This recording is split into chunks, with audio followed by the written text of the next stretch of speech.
आध्यात्मिक पथ की ओर से सभी को राधे कृष्णा। अपने भक्तों को बचाने कलयुग में भी स्वयं प्रकट होते हैं श्री कृष्ण। आइए यही एक कथा मैं आपको सुनाती हूँ। जो हरि का नाम लेगा हरि उसे बचाने कलयुग में भी स्वयं प्रकट होंगे। इसी कड़ी से हम लेकर आए हैं कलयुग की कुछ ऐसी घटनाएं जिन्होंने धर्म में हिंदुओं की आस्था को और प्रबल किया। आज हम आपको ऐसी कथा के बारे में बताने जा रहे हैं जिसका पुराणों में वर्णन मिलता है। इसमें भक्त और ईश्वर के अटूट प्रेम में संबंधित बहुत सारी कथाओं का उल्लेख मिलता है। उनमें से एक कथा है साक्षी गोपाल नामक एक मंदिर से जुड़ी कथा। कथा शुरू होने से पहले दोस्तों, अगर आपने मेरे चैनल को सब्सक्राइब नहीं किया है तो प्लीज़ मेरे चैनल को लाइक शेयर सब्सक्राइब कर देना। ये कथा हमारे देश के साक्षी गोपाल नामक एक मंदिर से जुड़ी हुई है। कथा के अनुसार एक बार दो ब्राह्मण वृंदावन की यात्रा पर निकले। उनमें से एक वृद्ध था और दूसरा जवान था। मार्ग लंबा और कठिन था, जिस वजह से उन दोनों यात्रियों को यात्रा के दौरान कई कष्टों का सामना करना पड़ा।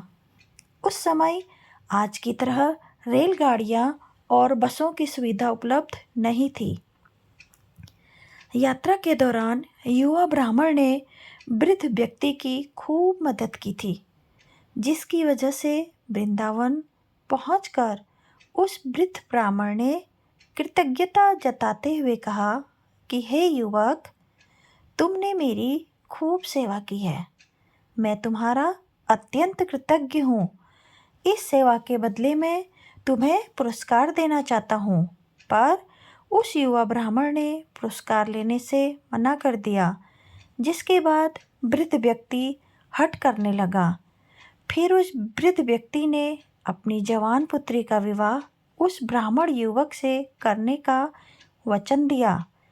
तब ब्राह्मण युवक ने वृद्ध व्यक्ति को समझाया कि ऐसा नहीं हो सकता, क्योंकि आप बहुत अमीर हैं और मैं तो बहुत ही गरीब ब्राह्मण हूँ। फिर भी वृद्ध व्यक्ति अपनी हठ पर अड़ा रहा और फिर कुछ दिन तक वृंदावन में रहने के बाद दोनों घर लौट आए। एक दिन वृद्ध व्यक्ति ने अपनी बेटी का विवाह ब्राह्मण के युवक से तय कर दिया। वृद्ध व्यक्ति ने सारी बातें घर पर आकर बताई कि उसने अपनी बेटी का विवाह एक ब्राह्मण से तय कर दिया है, पर पत्नी को ये सब मंजूर नहीं था। उस वृद्ध पुरुष की पत्नी ने कहा कि अगर आप मेरी पुत्री का विवाह उस युवक से करेंगे तो मैं आत्महत्या कर लूँगी। कुछ दिन समय व्यतीत होने के बाद ब्राह्मण युवक को चिंता होने लगी कि वृद्ध अपने वचन को पूरा करेगा कि या नहीं। फिर ब्राह्मण युवक से रहा न गया और उसने वृद्ध ब्राह्मण के पास जाकर उसको अपना वचन याद करवाया। वो वृद्ध पुरुष मौन रहा और उसे डर था कि वो अपनी बेटी का विवाह इससे करवाता है तो उसकी पत्नी अपनी जान दे देगी। वृद्ध पुरुष ने कोई उत्तर नहीं दिया। तब ब्राह्मण युवक ने उसको दिया हुआ वचन याद करवाने लगा।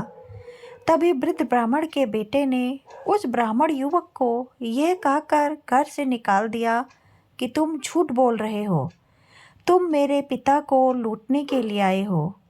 फिर ब्राह्मण युवक ने कहा कि ये सारे वचन तुम्हारे पिताजी ने शिव ग्रह के सामने दिए थे। तब वृद्ध व्यक्ति का ज्येष्ठ पुत्र, जो भगवान को नहीं मानता था, उस युवक को कहने लगा कि अगर तुम कहते हो कि भगवान इस बात के साक्षी हैं तो यही सही है। अगर भगवान प्रकट होकर ये साक्ष्य दें कि मेरे पिता ने वचन दिया है तो तुम मेरी बहन के साथ विवाह कर सकते हो। तब युवक ने कहा, मैं भगवान श्री कृष्ण से कहूँगा कि वो साक्षी के रूप में आए। उसे भगवान श्री कृष्ण पर पूरा विश्वास था कि भगवान श्री कृष्ण उसके लिए वृंदावन से जरूर आएंगे। श्री कृष्ण ने दी भक्त के लिए स्वयं गवाही। तभी अचानक वृंदावन की मूर्ति से आवाज़ सुनाई दी कि मैं तुम्हारे साथ कैसे चल सकता हूँ, मैं तो मात्र एक मूर्ति हूँ। तब उस युवक ने कहा कि जब मूर्ति बात कर सकती है तो साथ भी चल सकती है। तब भगवान श्री कृष्ण ने युवक के समक्ष एक शर्त रख दी कि तुम मुझे किसी भी दिशा में ले जाना, मगर तुम पीछे पलटकर नहीं देखोगे। तुम सिर्फ मेरे नुपुरों की ध्वनि से ये जान सकोगे कि मैं तुम्हारे पीछे आ रहा हूँ। युवक ने उनकी बात मान ली और वे वृंदावन चल पड़े।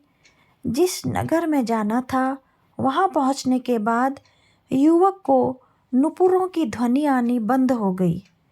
युवक ने धैर्य न धर कर पीछे मुड़कर देख लिया। मूर्ति वहीं पर स्थिर खड़ी हुई थी। अब मूर्ति आगे नहीं चल सकती थी क्योंकि युवक ने पीछे मुड़कर देख लिया था। वो युवक दौड़कर नगर पहुंचा, सब लोगों को इकट्ठा करके बोलने लगा कि देखो, भगवान श्री कृष्ण साक्षी रूप में आए हैं। लोग स्तब्ध थे कि इतनी बड़ी मूर्ति इतनी दूर तक चलकर कैसे आई। फिर भगवान श्री कृष्ण की मूर्ति ने सबके सामने ब्राह्मण युवक को गवाही दी। उसके बाद वृद्ध ब्राह्मण की पुत्री के साथ उसका विवाह संपन्न हुआ। विवाह के बाद उस युवक ब्राह्मण ने श्री विग्रह के सम्मान में उस स्थल पर एक मंदिर बनवा दिया और आज भी लोग इस मंदिर में साक्षात श्री गोपाल जी के पूजा करते हैं। दोस्तों, आपको मेरी आज की कथा कैसी लगी कमेंट बॉक्स में ज़रूर बताइए और मेरे चैनल को सब्सक्राइब ज़रूर कीजिए।